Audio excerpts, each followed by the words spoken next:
क्या सच में सुनंदा मौसी तहखाने के राज जानती है? चलिए जानते हैं दोस्तों।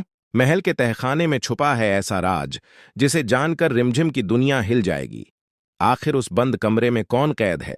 गाइस, अब कहानी एक ऐसे मोड़ पर पहुंच चुकी है जहां रिमझिम का बीता हुआ अतीत खुद उसे उस तहखाने तक खींच कर ले जा रहा है जिसे अब तक अग्नि दीवार बनकर सबसे छुपाए हुए थी। लेकिन अब लगता है कि वही तहखाना रिमझिम की जिंदगी का सबसे बड़ा सच खोलने वाला है।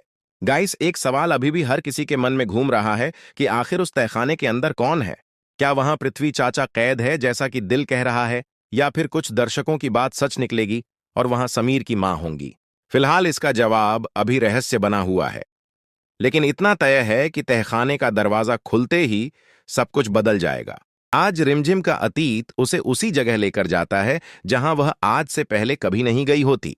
जैसे ही वह महल के उस हिस्से में पहुंचती है, उसके मन में कई सवाल उठने लगते हैं।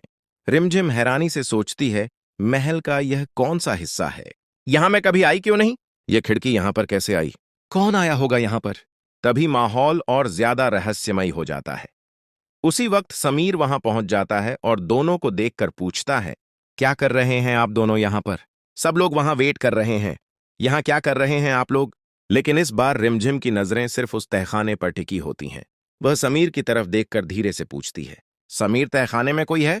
गाइस, ये सवाल सिर्फ समीर को नहीं बल्कि पूरे महल के छुपे हुए राज को हिला देने वाला है। अब देखना काफी इंटरेस्टिंग होगा कि क्या रिमझिम सच में उस तहखाने का दरवाजा खोलेगी, और अगर खोला तो आखिर कौन सा ऐसा सच बाहर आएगा जो इतने सालों से छुपाया गया था। दोस्तों, सच में यह जानना बहुत ही जरूरी है कि आखिर इस तहखाने के अंदर ऐसा कौन सा राज छुपा हुआ है जो रिमझिम को बार बार उसके अतीत के साथ पीछा संगीत कर रहा है। क्योंकि रिमझिम इस सच के जानने के करीब तक अब जा चुकी